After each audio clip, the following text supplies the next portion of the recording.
Cori Broadus never asked for the spotlight. From the moment she was born, it followed her. Cameras flashing, names whispered, every move measured against a legacy she didn't choose. Being Snoop Dogg's daughter came with its perks, sure. The world knew her name before she could spell it. But it also came with a heavy silence, one that lingered between her and her father, unspoken and unresolved. She didn't resent him. Not exactly. But there were days when she wished he could just be Dad and not Snoop, like when he missed her recital because of a last-minute tour date, or when she tried to show him her demo and he nodded absent-mindedly, distracted by a phone call. Little things that added up until they weren't so little anymore. It was late one evening when it happened. Cori had just wrapped up a Zoom meeting for her skincare brand, and she needed to send an urgent email. Her laptop was dead, so she reached for the nearest one on the kitchen counter, her dad's. She hesitated. It wasn't locked, and he often let her borrow it, but still, it felt weird. She opened the lid, the screen already awake. A draft email sat open. She was about to click away when she saw the subject line, "To my children, what I never say out loud." Her heart skipped. It looked like something personal, meant to be sent, maybe, but never was. The cursor blinked at the end of the last sentence. She told herself not to read it, that it was wrong. But her fingers froze, her eyes locked on the first line. "If you're reading this, it means I finally found the courage to tell you what's been in my heart for years." She sank into the stool, the noise of the world fading behind those words. Was this for real? A letter from her father, not the rapper, the public figure, but the man she barely knew how to reach sometimes. Before she could stop herself, she started reading. Before we dive into what Cori finds in that life-changing email, make sure to hit that subscribe button and turn on notifications so you never miss another story like this one. The first paragraph stunned her. Snoop admitted he often felt like a stranger in his own home, that the persona the world loved, the cool, unbothered, always in control artist, was armor. He wrote about moments he missed and how he watched his kids grow up through photos and headlines, feeling like a ghost on the sidelines. Cori blinked, swallowing the lump in her throat. She had spent years interpreting his distance as indifference. But here he was, admitting his fears, his guilt, the loneliness that fame couldn't fix. Each line peeled away a layer. He remembered her first solo performance, how he sat in the car outside the venue, unable to go in because he didn't want his presence to overshadow her night. He wrote about listening to her songs when she wasn't around, tears falling in private, and how he regretted not telling her how proud he was, and every single day, she didn't realize she was crying until a tear hit the keyboard. The words weren't perfect. They rambled in places, circled emotions he couldn't quite name, but they were real, raw. And for the first time, Cori saw her father not as a distant star orbiting her world, but as a man, flawed, scared, and trying. She read the email again, this time slower, absorbing every word like it might vanish. The heaviness in her chest didn't go away, but it changed, shifted. What do you do with a truth you didn't expect?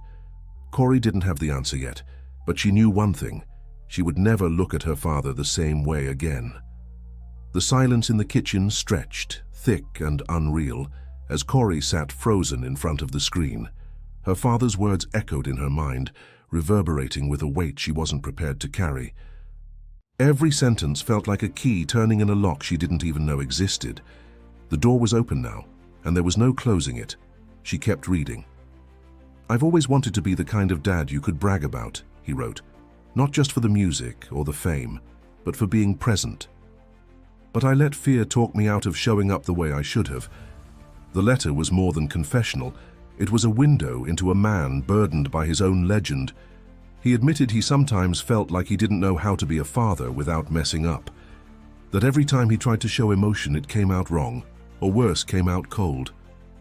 That he'd rather say nothing than say something that might break his children's hearts. Cori's mind flashed back to all the times she'd waited for him. At her school play, where she scanned the crowd hoping to see him in the back row. At her first recording session, when she texted him a link to the track and got no reply. And at home when he'd walk in, high-fiving people, loud laughing, and somehow still miles away. But now, the silence made more sense. It wasn't distance, it was defense. He wrote about how growing up, he never saw men cry, never heard "I love you" from his own father.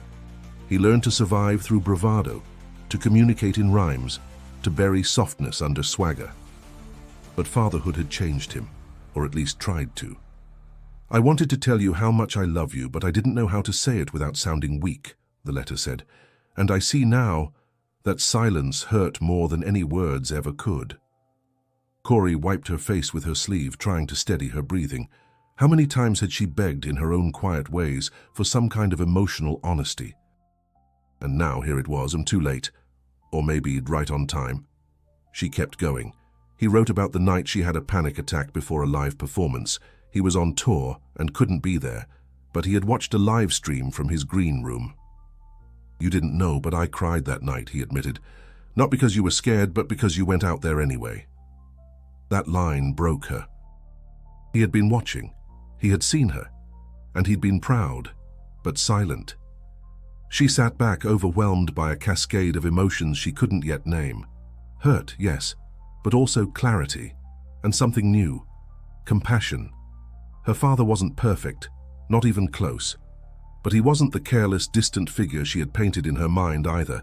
He was a man shaped by wounds of his own, trying, fumbling, regretting. Cori looked around the quiet kitchen, the hum of the refrigerator the only sound. Her world had tilted, not violently but subtly, just enough to make everything look a little different. The email wasn't finished. There were more paragraphs ahead. But she stopped for a moment, closed her eyes, and let the weight of what she'd read settle in her chest. This wasn't closure. It wasn't even healing. Not yet. But it was a beginning. Cori closed the laptop, her hands trembling slightly. The words she'd read refused to leave her, playing on a loop in her mind. Her father had never been the man to sit her down and explain his thoughts. Now, in the stillness of the night, he had spoken louder than ever before, not with his voice, but with truth poured into unspoken lines. She stood and wandered to her room, a space filled with pieces of her life, framed photos, old notebooks, instruments, records. As she sat on the edge of her bed, her thoughts drifted to memories that had always carried a bitter edge. Moments that, until now, she had filed away as proof of neglect, like the time she waited backstage for him to show up at her first big solo gig. She remembered pacing, heart racing, pretending she didn't care. He never came. But now that absence carried a new layer, the image of him alone in a green room somewhere, watching her through a screen, crying in silence. She thought of her 16th birthday. He had promised to be home. The whole day she waited, phone in hand, convincing herself he'd surprise her late. He didn't. Instead, a signed pair of designer shoes arrived with a note. "Proud of you always." At the time, it felt like a brush-off. Now she wondered if he'd written that after hours of staring at a blank message, unsure how to say what he meant. These weren't excuses. She wasn't letting go of the pain. But the anger began to unravel, thread by thread, replaced by something more complicated: understanding. She pulled out an old journal from under her bed, one she hadn't touched in over a year. The cover was worn, the pages stiff from time. She opened to a fresh page, and for the first time in months started to write. Not lyrics, not plans, but feelings.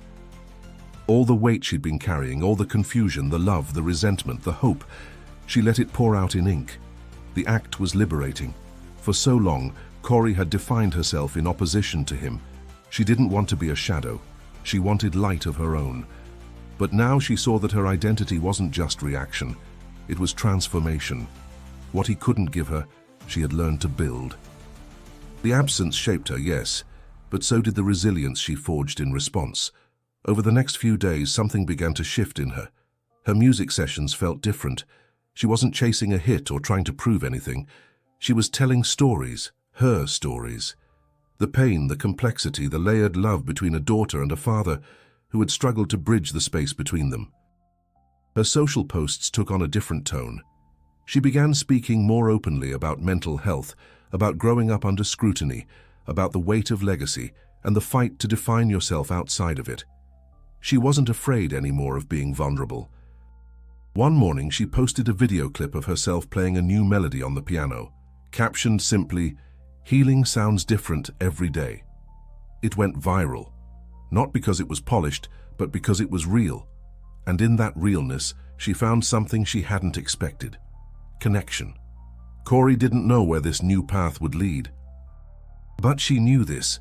For the first time, she wasn't running from the past.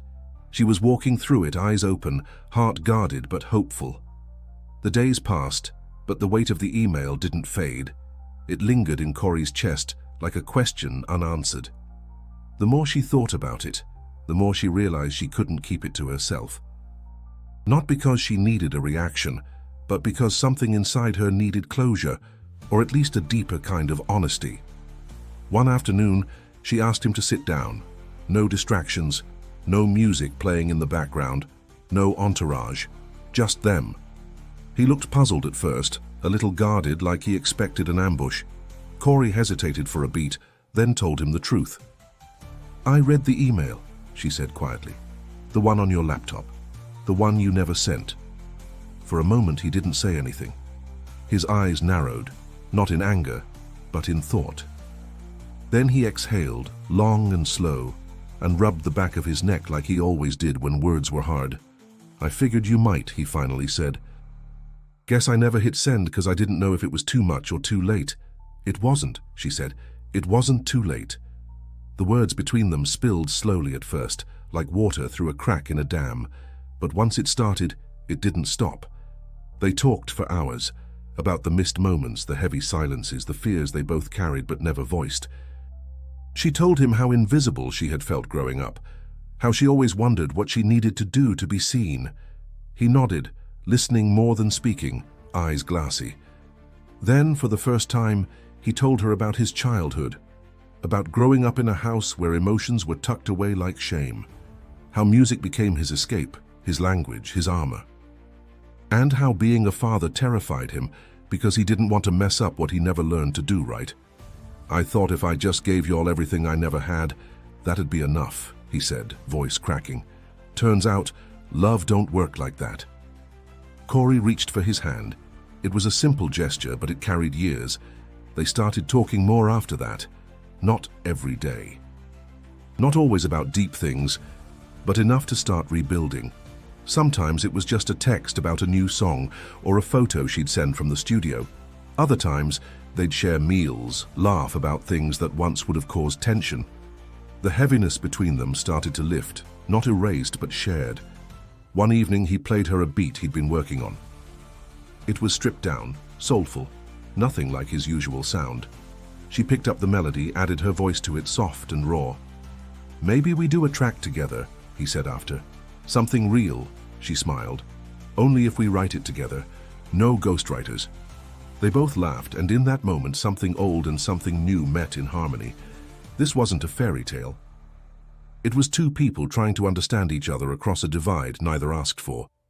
But now they were choosing to bridge it, with time, with truth, with sound. And somewhere in that quiet reconstruction, Cori found a strength she hadn't known she had. Not from being independent of him, but from finding connection through him.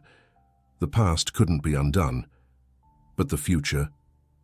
It was finally being written together. Months passed and something had shifted in Cori, not just internally, but in the way she moved through the world. The invisible armor she once wore had been replaced by something far more powerful: vulnerability. And with it, clarity. Her music evolved with her. She stopped chasing trends and started writing from the core of her experience. One track in particular stood out. It didn't have a flashy hook or a high-profile feature. It was just her, voice steady, lyrics raw, melody stripped bare. The song spoke of silence and healing, of broken patterns and rebuilt bonds.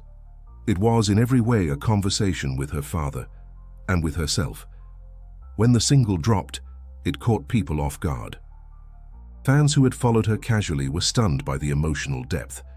New listeners found themselves pulled into her world, not because of who her father was, but because of the truth in her voice. At the release show, the crowd was electric. As Cori took the stage, there was a quiet anticipation in the room. like everyone sensed this was more than a performance. She began to sing, and as her voice rose, the silence broke into waves of cheers, tears, and something unspoken shared between strangers. In the front row, Snoop stood still, hands clasped, eyes glistening. He didn't film it, he didn't post it, he just watched. And for the first time, Cori didn't wonder what he was thinking. She knew. When the final note faded, there was no rush of relief, just peace. A full circle moment, not because everything was perfect, but because it was finally true. In the weeks that followed, interviews flooded in. Headlines focused on the surprise of her artistic depth, the maturity of her sound. But she didn't let the noise pull her off balance. She kept her answers grounded, her vision clear. When asked about her father, she didn't flinch. "He's still learning," she said, "and so am I, but now we're learning together." Behind closed doors, they kept building. They wrote more, talked more, shared quiet mornings and loud studio nights. One evening, she caught him humming a line she'd written, and he smiled when he realized she heard. "I'm proud of you," he said, without prompting, without ceremony. "I know," she replied. And this time, she really did. The legacy had shifted. It was no longer just about fame, or chart toppers, or last names. It was about healing generational wounds, rewriting narratives, and standing in your truth even when your voice shakes. Cori Broadus was no longer just the daughter of an icon. She was a woman who found her voice in the echo of silence, and used it to build something lasting. And if this journey taught her anything, it was this. Sometimes, the most important things are said when you least expect to hear them. And sometimes, the most powerful healing begins with a message never meant to be read. If this story touched your heart, make sure to subscribe to the channel for more powerful real-life stories. And don't forget to click the video on screen right now. Your next favorite story is just a click away.